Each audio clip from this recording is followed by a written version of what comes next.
Hey there, vinyl community. So I've been trying to get around to making this video forever, and I've been putting it off and putting it off, and for a lot of reasons. I guess just kind of foolishly, I haven't just been in the mood.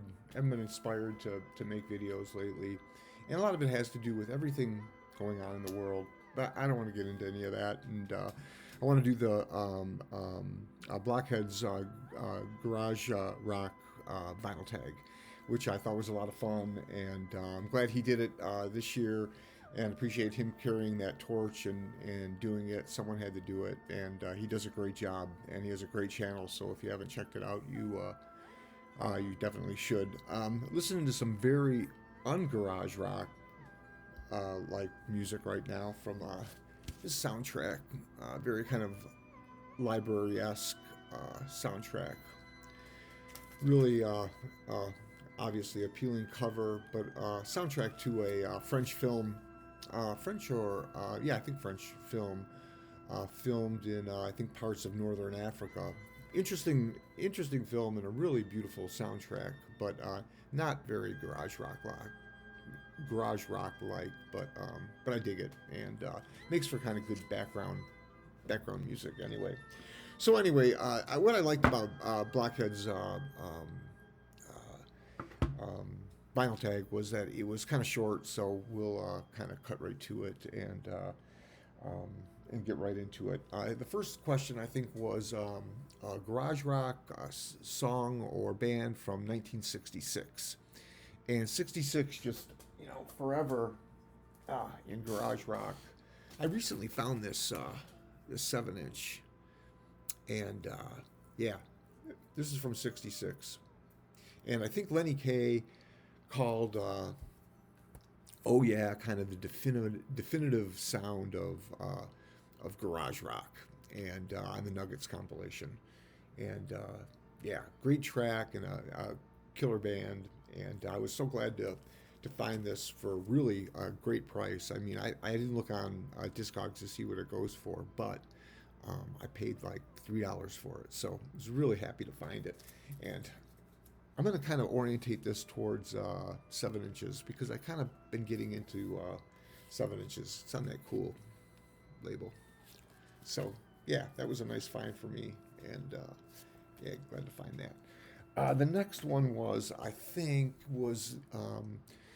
a garage rock band that kind of whose sound kind of morphs into other territory, and there's a lot of bands that kind of fit that because garage rock is one of those genres that can really slip into power pop or psychedelia, or can go in a lot of different directions. But there's a cool Detroit band that I've always kind of been into, Destroy All Monsters, and I kind of discovered them through my love of the Stooges, and because Ron was in that band, but he was actually in a kind of a later version of that band, and Destroy All Monsters actually had a whole career of a very experimental career that was a lot less garage rock sounding um, than they later became, like kind of in the late '70s, and even into the early '80s, when it became much more of a driving,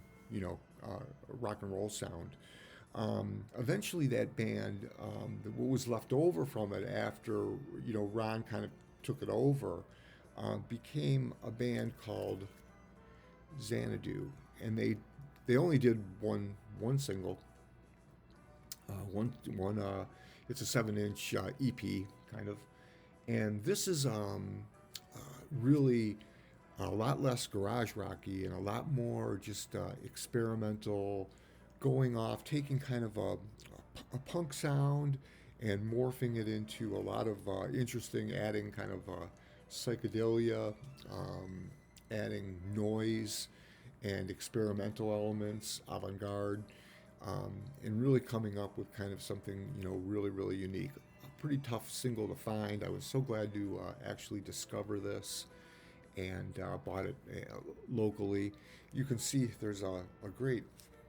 Normally, I wouldn't like to have the sticker. I won't even try to remove it because it's right on the sleeve. But I won't try to move it. But it says Harmony House, Harmony House was a record store, a chain record store in the Michigan area, where I bought tons of record as a kid. On Saturday afternoons, my dad used to take and drop me off at Harmony House in Berkeley, and it's really kind of, I discovered so much music that way from the staff there. And anyway, $1.99 doesn't go for that anymore. But these sleeves are really nice, cool, because they have really homemade look to them. I don't know how many of these were printed. 1979, it says on here. That's when it was printed. Um, if I'm not mistaken, the music was recorded earlier than that. I could be wrong about that, but I need to do a little more research into it. Pretty interesting little 7-inch though, and you can see up there the stamped on "Destroy All Monsters," but the band was Xanadu. There was a repress of this, one-time repress of this that Third Man Records did, but on a 33, if I'm not mistaken. I haven't, I've seen it, but I haven't owned that. Anyway, kind of a cool, something a little bit different. And like I said, I pulled a couple of different singles. One of the bands I really been into lately is the Cynics, and this is a good example of a band that just goes off, takes garage rock and can, be really pure about it, but also can be very power poppy and, kind of add psychedelia and just a great little band. Anyway, okay. Our next one was a cover song that you think is better than the original. And instantly my mind goes towards one cover, which is Dead Moon, and their cover of the classic Hey Joe. And there are so many versions of this song, and people love it, and I love it. It's a great track, but this is my favorite. The Dead Moon cover of Hey Joe was kind of how I discovered Dead Moon, and I just love their version of it. No one tops it. Forget the Hendrix version of it. Forget the Leaves. Forget all that. Dead Moon topped them all. And if you don't know Dead Moon and you like garage rock, their first their first 5 albums, their first 3 albums are great. They're a lot like, Dead Moon is a lot like, the Ramones or AC/DC, in that they were very pure in what they were doing, and all their records are great, and they never really changed their sound all that much. They didn't need to. They hit it. But I would say the first three Dead Moon records are just brilliant, and I love them. But Hey Joe, that's my cover that I love so much. Next was show a local band, and so many bands, being from Detroit, that I could show, but I was trying to stick to stuff that I've discovered recently, or it's like, say, in the end of 2025, and I discovered this 7-inch. This is a Detroit kind of garage power pop band. Power pop. I don't know that there's so much power. Kind of a garage, or kind of straight ahead rock and roll sound, but a great sound and a catchy little single. You can listen to it on YouTube if you're interested. But I remember seeing lots of advertisements and stuff for this band, and I had never ever come across one of their albums or singles in a shop or anything like that. So when I saw this, it was just immediately like, wow, that's great. So I bought it instantly, and it's a great track. So if you're that's my local band to show off. I don't think you'll see too many people talking about Muggsy from Detroit, and it's great because it's got all the all the cues if you're from the Detroit area, Ann Arbor, Michigan, and cool track. And I pulled a bunch of them, but another one that I just wanted to show off was a real early Romantics. Romantics were from Detroit, and I know people kind of dismiss them a little bit, but I saw if, anyone who saw the Romantics live, especially early in their career, the Romantics live were a killer little rock and roll band, and they wrote some great music. But I love this. It's on Bomp, which I always loved. And the version of the single was their very first single was "Tell It to Carrie," and this version on the 7-inch is a little more. It's on their first album, but this version of it I think is a little raw, and a little more to the point, and yeah, killer single. So there's my local bands, Muggsy and Romantics. The next one was a band from the 90s, and there's a lot of them, but I want to pick something a little bit different, and I just discovered this, didn't just discover it, but I just found this single really just the other day, and it's, if you remember from the 90s, the band Velvet Crush, and they were a great, a lot of people will dismiss them as just kind of a pop band, but their album is really really good, and they do. If you check out the B-sides and stuff of a lot of their singles, they're full of just treasures, covers, and just fantastic. I could have almost picked this as my. I'm not sure I say it's better than the original, but they do a cover of Mr. Spaceman by the Byrds, and it's great. And they do a bunch. They do Elevator Operator, by Gene Clark, and a bunch of other great covers. But Hold Me Up was the single from their album. And it's a great little power pop song, and a lot of fun. It's the kind of music that this is the kind of music that should have been on the radio, but wasn't. And yeah, just a great single, and I think something you won't see that often. And the vinyl on this album, I went and after finding the single, I went and looked. I go, I'd really like to have that album. I have the CD, but I'd like to have it on vinyl. And I went and looked at how much it goes for, and it's just, one of those records that I don't think it's ever gotten a repress, and so it just goes for, silly money. So anyway, it was cool to find the single for $2 or whatever I paid for it, and yeah, cool. And the next one was a recent discovery, and I think that what Blockhead wanted from this was like a new band to discover, and I didn't go in that direction. I hope that's okay. But it was a new discover for me, and I came up with this single, TV Jones, and if you'll notice here at the bottom, featuring Dennis Tech from Radio Birdman.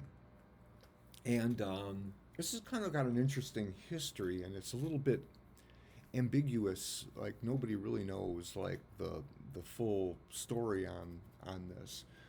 But apparently, what it is that when Dennis Tech first went to, he lived in Ann Arbor, Michigan, with his parents, and they moved eventually to Australia, and for his parents' work. And while he was there is then when he eventually formed Radio Birdman, and kind of the rest is history. But before forming Radio Birdman, there was TV Jones that he formed, and it had always been thought, it had always been said that there were no existing tapes, and that there was no, there was nothing to listen to, that there was no demos or anything like that. They were pretty young. I think he was 16 years old or something like that. Eventually, in like 91, I think, was it 91? Maybe it was more like 99. I think it was 99. They found what they thought were TV Jones demos, and eventually released this single purporting to be TV Jones, Dennis Tech's very first band before Radio Birdman. And the song is called Eskimo Pies. And it's a cool little track, very very Radio Birdman like. So if you like Radio Birdman, you're probably it's not the greatest song in the world, but it's interesting to hear, very early version of that. However, since this came out, I also read some articles about how um, they really think this may have been an early Radio Birdman demo that he was just auditioning, playing songs for the band to hear that they could possibly record. So whether this is really TV Jones or whether this is just an early Radio Birdman single or Radio Birdman demo, either way, it's still pretty cool to hear. And here, I'll pull the album out. Came on cool white vinyl. And you can find this on Discogs. I don't think it's terribly expensive, but if you want it, I would say grab it now before this becomes. I don't know when anything like this will ever get a reissue. Although you never know. Nowadays, you never know. But it's an interesting thing to listen to. Very got a nice pop hook to it, and like I say, very Radio Birdman like. But TV Jones with this ambiguous single as to the origins of where it came from. Anyway, those are there were six questions, and thanks for George for doing that and inspiring all of us and carrying the torch. And you have an amazing channel, and all due respect and everything. And I know Randy Deadwax did a video for the tag too. Check his video. Randy's videos are always awesome. So check that out too. And I should have done this earlier. I wanted to do it 2 weeks ago, and I had this kind of like feeling of like not wanting to do videos, just with everything happening in the world. And I'm usually not affected by, in one way or another, I've been involved in political things throughout my career, and I don't allow issues to bother me personally, and I like having friends and family who have political opinions across the political spectrum, and I think that's the only way we learn from one another, and I enjoy debating and having conversations about those things. I think they're very useful, and hey, that's what a democracy is all about, disagreeing. But what's happening now is this isn't politics anymore. This has become something very, very different. And I know I'm not alone. I know a lot of people feel deeply affected by it. And we're seeing people, gunned down in the streets. And it's like I said, this isn't politics anymore. This is something very, very different from that, and it has it's bothered me, and I know I'm not alone. I have three sons, and they're all involved in one way or another in different activities, and I know they're all affected by it, and I'm sure you all have family members too who are affected by it one way or another. And this is a time for us to come together, and it's not a time to alienate people or whatever happened in the past is the past, and here we are today, and we all have to just I think we all need to stand together and oppose a kind of authoritarianism that seems to be growing, and I think we need to be really, really worried about that, or we could find ourselves, the country that we grew up in could be washed away and replaced by something. And the whole world needs to be, with the kind of military budget the United States has, with the wrong people at the top of this country, the whole world could be subject to some very, very bad things. Anyway, I'm sorry to be so heavy, and apologize about that. And I don't mean to tarnish the garage rock tag. Anyway, folks, thanks for watching, and Hope everyone's doing good. Be safe. Take care of your neighbors. Look out for each other, and we'll all get this. There are some signs that things are starting to turn around, so that's a good thing. Thanks.